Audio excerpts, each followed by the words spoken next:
सर्व बांधवांना सप्रेम नमस्कार आणि सर्वांचे स्वागत आहे अन्नदाता ॲग्रोटेक यूट्यूब चॅनलवर। शेतकरी बांधवांनो, तुमच्यासाठी अत्यंत महत्त्वाचे अपडेट आहे। जून महिन्यामध्ये 4 योजनांचे पैसे जमा होणार आहेत। त्या कोणकोणत्या 4 योजना आहेत ज्याचे पैसे शेतकऱ्यांना मिळणार आहेत याच्या संदर्भातील महत्त्वाची सविस्तर माहिती ह्या व्हिडिओच्या माध्यमातून मी तुम्हाला देणार आहे। त्यामुळे हा व्हिडिओ कुठेही स्किप करू नका, शेवटपर्यंत नक्की पहा। जर शेतकरी बांधवांनो तुम्ही माझ्या चॅनलवर नवीन आलेले असाल तर चॅनलला सबस्क्राइब करा, तसेच समोर येणाऱ्या बेल आयकॉनवर क्लिक करा, म्हणजे अशाच नवनवीन व्हिडिओच्या नोटिफिकेशन तुमच्यापर्यंत पोहोचत राहतील। तर चला तर बांधवांनो, जून महिन्यामध्ये कोणकोणते 4 योजनांचे पैसे शेतकऱ्यांच्या बँक खात्यावरती वितरित केले जाणार आहेत याच्या संदर्भातील माहिती पाहायला आपण सुरुवात करूया। बांधवांनो, खरीप पेरणीच्या पार्श्वभूमीवर शेतकऱ्यांना बी बियाणे खरेदी करण्यासाठी सरकारच्या माध्यमातून मदत केली जाणार आहे। सरकारच्या माध्यमातून विविध योजनांचे पैसे शेतकऱ्यांच्या बँक खात्यावरती वितरित केले जाणार आहेत। बांधवांनो, गेले 3 महिने आचारसंहिता लागू झालेली होती। बांधवांनो, आचारसंहितेच्या काळामध्ये शेतकऱ्याला कोणत्याही योजनेचा लाभ मिळालेला नाही। 2024च्या लोकसभेच्या निवडणुकीचा निकाल 4 जूनला लागणार आहे। बांधवांनो, आचारसंहिता बंद झाल्यानंतर राज्य सरकारच्या आणि केंद्र शासनाच्या विविध योजनांचे लाभ शेतकऱ्यांच्या बँक खात्यावरती वितरित करायला सुरुवात होणार आहे। त्याच्यातील पहिली योजना आहे म्हणजे पीक विमा योजना। बांधवांनो, 2023चा पीक खरीप हंगाम पीक विमा शेतकऱ्यांना जूनच्या पहिल्याच आठवड्यात जमा होणार आहे। आचारसंहिता बंद झाल्यानंतर लगेचच पीक विम्याचं वाटप होणार आहे।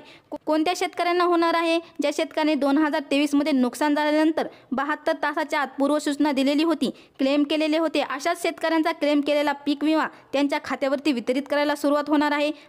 बांधवांनो, संपूर्ण राज्यात शेतकऱ्यांना राज्यात दिवाळीमध्ये 75% पीक विमा वितरित करण्यात आलेला होता आणि उर्वरित 75% पीक विमा वितरित झालेला नाही। राज्यातील बऱ्याच जिल्ह्यांमध्ये 75% विमा वितरित करण्यात आलेला आहे, मात्र उर्वरित जिल्ह्यामध्ये आचारसंहितेमुळे वाटप करण्यात आलेला नव्हता आणि आचारसंहिता झाल्यानंतर लगेचच 75% विम्याचं वितरण केलं जाणार आहे। ज्या शेतकऱ्यांचा क्लेम कॅल्क्युलेट असा स्टेटस दाखवला आहे अशा शेतकऱ्यांचा पीक विमा जूनच्या पहिल्या आठवड्यातच त्यांच्या खात्यावरती वितरित केला जाणार आहे। तर बांधवांनो, जून महिन्यामधील पैसे मिळणारी दुसरी योजना आहे ती म्हणजे दुष्काळी अनुदान योजना।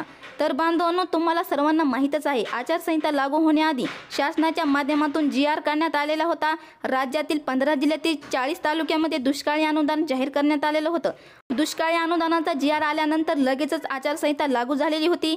आचारसंहितेमध्ये सुद्धा हे दुष्काळी अनुदान वाटप केलं जाईल अशी अपेक्षा होती, मात्र असं न करता शेतकऱ्यांच्या KYC पूर्ण करण्यात आलेल्या आहेत। शेतकऱ्यांचे आधार प्रमाणीकरण पूर्ण करण्यात आलेलं आहे आणि बांधवांनो, DBTच्या माध्यमातून या दुष्काळाच्या अनुदानाचं वितरण सुद्धा जून महिन्यातच केलं जाणार आहे। PM किसान सन्मान निधी योजनेचे पैसे सुद्धा जून महिन्यातच तुमच्या खात्यावरती वितरित केले जाणार आहेत। बांधवांनो, 28 फेब्रुवारी ते 2024 रोजी PM किसान सन्मान निधी योजनेचे 16वा हप्ता तुमच्या खात्यावरती वितरित करण्यात आलेला होता आणि ते तुम्हाला सर्वांना माहीत आहे। PM किसान सन्मान निधीचा हप्ता प्रत्येक हप्ता 4 महिन्याच्या कालावधीत शेतकऱ्यांच्या बँक खात्यावरती वितरित केला जातो। बांधवांनो, 28 फेब्रुवारी ते 28 जून या कालावधीमध्ये PM किसान सन्मान निधी योजनेचा 17व्या हप्त्याच्या वितरणाचे 4 महिने पूर्ण होणार आहेत। म्हणजेच बांधवांनो, जून महिन्याच्या शेवटच्या आठवड्यामध्ये PM किसान सन्मान निधी योजनेचे 2000 रुपये प्रत्येक शेतकऱ्यांच्या बँक खात्यावरती वितरित केले जाऊ शकतात। तसेच बांधवांनो, शासनाच्या माध्यमातून नवीन सुरू करण्यात आलेल्या नमो शेतकरी महासन्मान निधी योजनेचा 4था हप्ता सुद्धा PM किसान सन्मान निधी योजनेच्या 17व्या हप्त्यासोबतच वितरित केला जाणार आहे। बांधवांनो, PM किसान सन्मान निधी योजनेचे 2000 रुपये आणि नमो शेतकरी योजनेचे 2000 रुपये असे एकूण मिळून 4000 रुपये शेतकऱ्यांच्या बँक खात्यावरती जून महिन्याच्या शेवटच्या आठवड्यात वितरित होण्याची शक्यता आहे। याची फिक्स तारीख ठरलेली नाही, मात्र फिक्स तारीख ठरल्यावर आपल्या चॅनलवरती मी अपडेट देण्याचा नक्की प्रयत्न करेन। तर बांधवांनो, जून महिन्यामध्ये शासनाच्या माध्यमातून ही मदत करण्यात येणार आहे। जर तुम्हाला माझा व्हिडिओ आवडला असेल तर एक लाईक नक्की करा, तसेच तुमच्या शेतकरी बांधवांपर्यंत शेअर करायला विसरू नका। धन्यवाद।